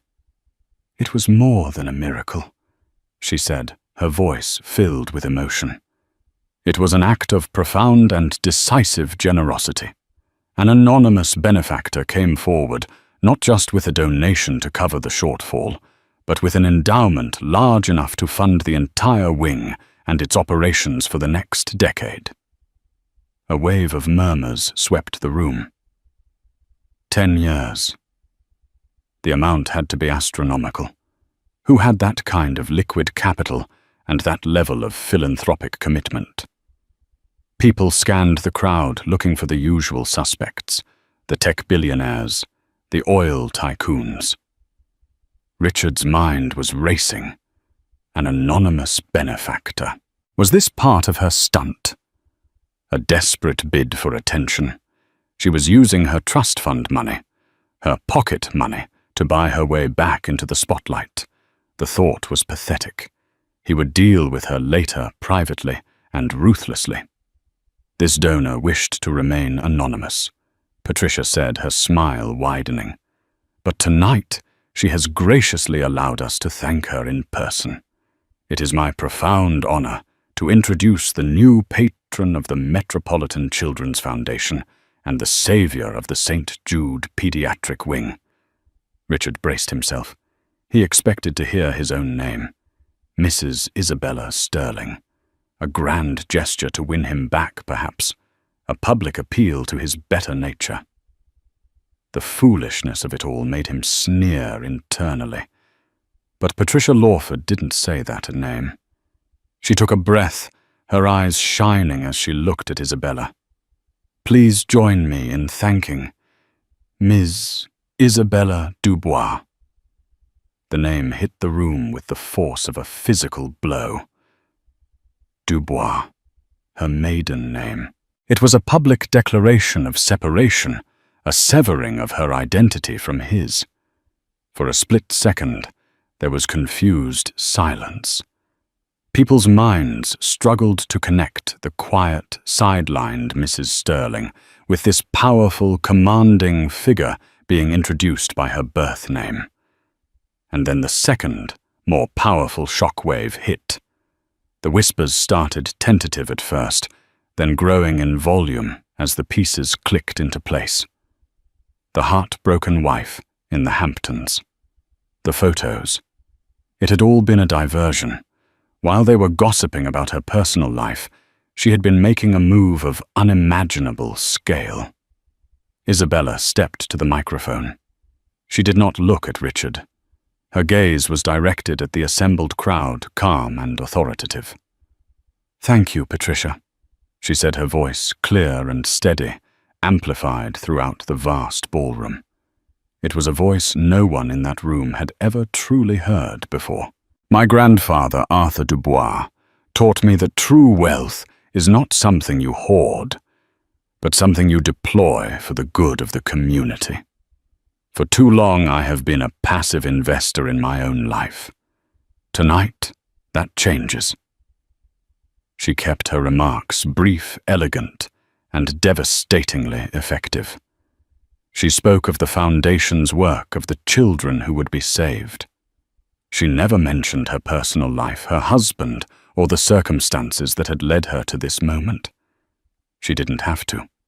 The context was screaming from every corner of the room. By refusing to acknowledge him, she erased him. She had become the center of the universe, and he was a distant, irrelevant planet. As she finished, the room erupted in thunderous applause. It was genuine, awe-struck applause for her generosity, but it was also applause for the sheer breathtaking audacity of the drama they were witnessing. Socialites who had pitied her an hour ago were now looking at her with a mixture of fear and admiration. Isabella, with a small, polite nod, stepped back, allowing Patricia to reclaim the podium. She then turned not to survey her victory, but to walk toward a small, reserved table at the front of the room. Waiting for her there was her lawyer Benjamin Carter, and a woman with a severe black bob and a shark-like intensity, Maria Flores. Her new board. It was only then, as she moved through the crowd which parted for her, as if she were royalty, that her eyes finally met Richard's. There was no hatred in her gaze. No anger, no pain. There was nothing. It was the indifferent glance one might give a piece of furniture or a stranger on the street. And in that single, empty glance, Richard Sterling understood. This wasn't about the gala. This wasn't about Scarlett. This wasn't even about their marriage. This was a coup. He had been so busy watching the front door, he never realized his enemy was already inside the citadel, rewriting the maps and changing all the locks. The ground beneath his feet, which had felt so solid just moments ago, had turned to quicksand. The gasps had been for her entrance, but the true shock was only just beginning to dawn on him. The applause died down, but the buzzing in the room only intensified. The story was spreading like wildfire, a torrent of whispers, texts, and sideways glances. Richard stood frozen, the half-empty glass of champagne feeling like a lead weight in his hand. Scarlett was still beside him, but the warmth and victorious energy had evaporated, replaced by a cold, calculating fear. "What was that?" she demanded, her voice low and tight. "Her maiden name, the Dubois Trust." "You told me that was nothing. It was nothing." Richard snarled, his mind struggling to catch up. He felt a primal urge to stride across the room, to grab Isabella's arm, to drag her out of the spotlight and remind her who was in charge. But he couldn't. He was paralyzed by the hundreds of eyes on him, all watching, all judging. Marcus Thorne, the investor. He'd been so confident about winning over, cleared his throat. "Sterling," he said, his voice stripped of all its earlier collegiality. "You guaranteed me the Northgate deal would be closed by next week. You said you had the momentum." "I do," Richard insisted, trying to project a confidence he no longer felt. A cold dread was starting to pool in his stomach. The timing of this, her sudden emergence as a major philanthropic power, it couldn't be a coincidence. "Are you certain?" Thorne pressed his eyes, narrowing. "Because a woman who can orchestrate a public spectacle of this magnitude right under her husband's nose is not a woman whose resources I would underestimate. You said your takeover was a sure thing. An attack like this on your personal front suggests a vulnerability I wasn't aware of. I'm going to have my team reassess our position." Without another word, Thorne turned and walked away, disappearing into the throng of guests who were now actively avoiding Richard's gaze. He was radioactive. In the space of 10 minutes he had gone from the king of the ball to a court leper. Scarlett saw it too. She saw the other power players subtly turning their backs, the wives who had once envied her, now looking at her with thinly veiled contempt. She had hitched her wagon to a man she believed was invincible. Now cracks were showing in his armor, and she had no intention of going down with the ship. "I need some air," she said, detaching her arm from his. There was no darling, no term of endearment. It was the cold statement of an associate cutting their losses. She slipped away, melting into the crowd, moving towards a rival billionaire she had been cultivating on the side. Left alone, Richard finally moved. He pushed through the crowd, his face a thunderous mask of fury. He didn't care about the scene anymore. He needed to confront her. He reached her table just as a waiter was pouring her a glass of water. Ben Carter and Maria Flores stood up as he approached, forming a protective barrier. "Move!" Richard commanded, his voice a low growl. Ben Carter looked at him calmly. "I don't think she has anything to say to you, Richard." "Isabella," he said, his voice rising, ignoring the lawyers. "What the hell do you think you're doing? You're making a fool of yourself, of me." Isabella looked up at him, her expression as serene as a frozen lake. "On the contrary, Richard," she said, her voice quiet, but carrying in the relative silence around their table. "I believe, for the first time in 15 years, I am doing something for myself. You told me not to come tonight. You were right. Mrs. Sterling shouldn't be here. So she isn't. Ms. Dubois, however, had a prior engagement." The sheer, icy audacity of her words stunned him. He was losing control, and he knew it. He leaned in closer, hissing, "This little stunt with your trust fund is pathetic. You think this changes anything? You are still my wife." Maria Flores chose that moment to speak, her voice sharp and precise. "Actually, Mr. Sterling, that is a point of contention. But what is not a point of contention is the current ownership of Northgate Holdings." Richard's blood ran cold. He stared at the unknown woman, then back at Isabella. "What are you talking about?" "As of 3:45 p.m. this afternoon." Maria continued, a predatory smile playing on her lips. A majority stake of 51% of Northgate Holdings was acquired by a privately held consortium, a consortium controlled entirely by Ms. Isabella Dubois. The world tilted on its axis. The buzzing in his ears became a deafening roar. Northgate, his deal, his legacy, the cornerstone of his future. She hadn't just embarrassed him. She hadn't just defied him. She had gutted him. She had taken a scalpel to the heart of his empire and carved out its most valuable prize. All those minor, insignificant stock trades. It had been her, moving in silence while he laughed at photos of her on the beach. He stared at her, truly seeing her for the first time. The quiet, indecisive woman was gone. In her place was a strategist, a killer. A woman who had learned his games by watching him for 15 years and had just beaten him at them. "How?" was all he could manage to whisper. Isabella took a slow, deliberate sip of water. "You taught me, Richard," she said softly. "You always told me to be decisive, to never let sentiment interfere with a good investment. You said weakness is a choice. I simply chose to be strong."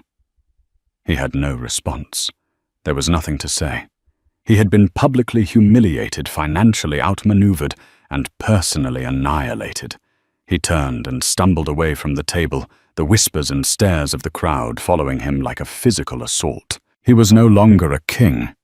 He was a cautionary tale, a ghost at a feast that was no longer in his honor. His empire hadn't just been challenged, it had been conquered. And the new queen didn't even grant him a backward glance. The fallout from the Metropolitan Children's Foundation Gala was not a slow burn. It was an explosion. By the time the sun rose on Monday morning, the financial world was already ablaze with the story. It had been christened the Dubois coup by a witty blogger at Dealbreaker, and the name stuck echoing through the trading floors and boardrooms with a mixture of awe and schadenfreude. Richard Sterling was no longer just a headline. He was a punchline. He arrived at the offices of Sterling Capital before dawn, a hollowed-out man moving through the familiar halls on sheer desperate instinct. The silence of the vast office was unnerving. He stood before the floor-to-ceiling windows of his corner office, the same view of Manhattan's skyline that had always made him feel like a god, and felt nothing but a gnawing emptiness. The city lights seemed to mock him, glittering like the shards of the shattered mirror on Isabella's gown. At 9:30 a.m., the opening bell of the New York Stock Exchange sounded not like an opportunity, but like a death knell. He watched the ticker for Sterling Capital ticker symbol STG appear on his screen. It opened down 15%. Within the hour, it was down 30%. The phones on the trading floor outside his office began to ring with a frantic, unending shrillness. His top analyst, a young, sharp-witted man named David Chen, whom Richard had personally mentored, entered the office without knocking. His face was pale. "Sir," he began, his voice strained. "It's a bloodbath. Marcus Thorne's fund liquidated their entire position at market open. It triggered a cascade. Everyone is running for the exits. The lenders for the Northgate bid are calling. They're invoking the material adverse change clause, citing reputational risk. They're pulling our credit line." Richard didn't turn from the window. "Sell the Westbrook portfolio," he said, his voice a dead monotone. "And the holdings in the Asian Tech Fund. Cover the margin calls." "Sir, that's our most profitable fund." "Just do it!" Richard roared, finally spinning around his face a mask of primal fury. David flinched, took a step back, and nodded before retreating from the room, leaving the king alone in his collapsing castle. He had spent a lifetime building an empire on the perception of invincibility. Now the world knew he had been outmaneuvered not by a rival hedge fund or a foreign power, but by the quiet, unassuming woman he had sent to the Hamptons to grieve. The humiliation was a deeper wound than the financial loss. His social death was just as swift and merciless. That week, he walked into the Grill, the Midtown Power lunch spot, where his presence had once commanded the best table, and felt a change so profound it was physical. The hum of conversation didn't just quiet, it shifted, turning into a low murmur of whispers that followed him as he was led, not to his usual booth, but to a small, isolated table near the kitchen. Men he had closed million-dollar deals with on a handshake now found the pattern of their bread plates intensely fascinating. No one met his eye. He ate alone, the taste of ashes in his mouth, and left without finishing his meal.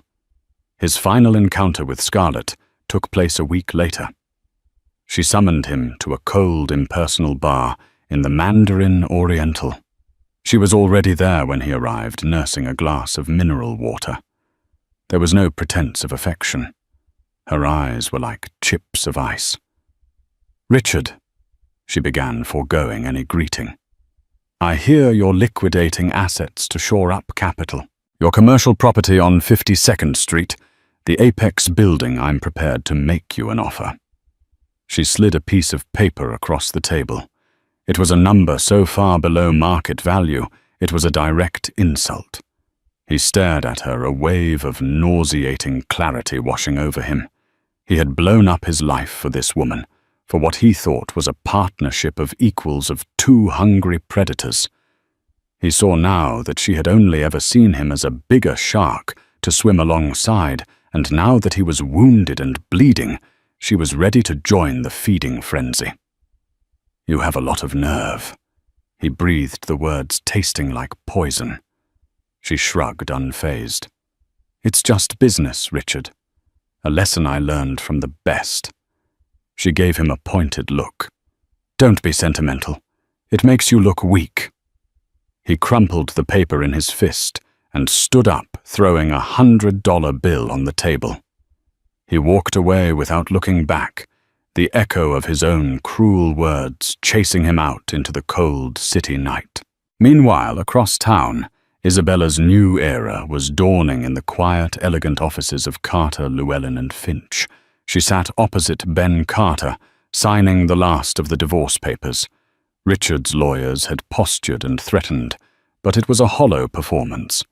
With his finances in turmoil and his reputation in shreds, he had no appetite for a protracted public legal battle he was sure to lose. Isabella had asked for nothing from him. No alimony, no property, no settlement. She wanted only two things: a clean break and the legal right to the name she was born with. Her petition, citing irreconcilable differences in business philosophy, was granted without contest. She walked out of the law office not as Isabella Sterling, the former wife, but as Isabella Dubois, a free woman. Her leadership at Northgate Holdings was a revelation. She moved into the chairwoman's office and immediately had the heavy, dark mahogany furniture replaced with glass, steel, and light wood. She didn't rule from on high. She walked the floors talking to engineers and scientists, her questions sharp and insightful. She reinstated Gerald Abernathy to the board, not as a figurehead, but as a chief advisor, and his old-guard wisdom combined with her fresh strategic vision proved to be a potent combination. In her first board meeting, she didn't present a plan for stripping assets and maximizing short-term profit as Richard would have. Instead, she unveiled a 5-year plan for investment in next-generation solar and battery technology, arguing that legacy was more valuable than quarterly returns. The board, accustomed to Richard's brand of corporate raiding, was stunned, then captivated. They voted for her plan unanimously.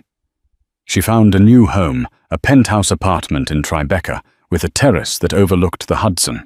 It was modern, filled with light, and decorated, not with the imposing museum-quality art Richard had collected as investments, but with the vibrant, challenging works of emerging artists she truly loved. She established the Dubois Foundation, which quickly became a major force in the city's cultural life, endowing an arts education program for public schools. She was building a world that reflected her own values, a world of growth, beauty, and quiet strength. One crisp autumn afternoon, almost a year after the gala, her car was stopped in traffic on Park Avenue. She glanced out the window and saw him. Richard was walking out of his office building looking diminished. His shoulders were stooped, his expensive suit seemed to hang off his frame, and the confident stride of the master of the universe had been replaced by the weary shuffle of a man burdened by defeat. He looked up, and for a long, silent moment, their eyes met across the chaotic stream of yellow taxis and black cars. She saw in his face a flicker of confusion, of anger, of something that might have been regret. In that moment, Isabella felt no surge of triumph, no lingering bitterness. The rage that had fueled her had long since cooled, leaving behind not a scar, but clean, solid ground on which to build. He was simply a man from another lifetime, a ghost from a story that had already ended. She gave him a single small final nod, a gesture not of forgiveness or pity but of closure, an acknowledgement of a past that was well and truly past. Then the traffic moved, her driver accelerated, and she turned her head facing forward, watching as the city skyline unfolded ahead of her. The car carried her downtown away from the life that had been, and towards the one she was creating a future bathed in the bright, clear light of her own making. And there you have it. The story of Isabella Dubois is a powerful reminder that the people others underestimate are often the ones with the most strength held in reserve. Her journey wasn't just about revenge, it was about reclamation. She reclaimed her name, her power, her identity, and her future. Richard Sterling didn't lose his empire because of a bad business deal. He lost it because he fundamentally failed to see the value, intelligence, and fire in the woman standing right next to him. What did you think of Isabella's incredible transformation? Have you ever witnessed someone turn the tables so completely on a person who wronged them? Let us know your thoughts in the comments below. We read every single one. If you were captivated by Isabella's story of strength and justice, please show your support by hitting that like button. It truly helps our channel grow. And if you want more stories of dramatic twists and powerful comebacks, make sure you subscribe and ring that notification bell so you never miss an upload. Share this video with someone who needs a reminder of their own inner power. Thank you for listening, and we'll see you in the next story.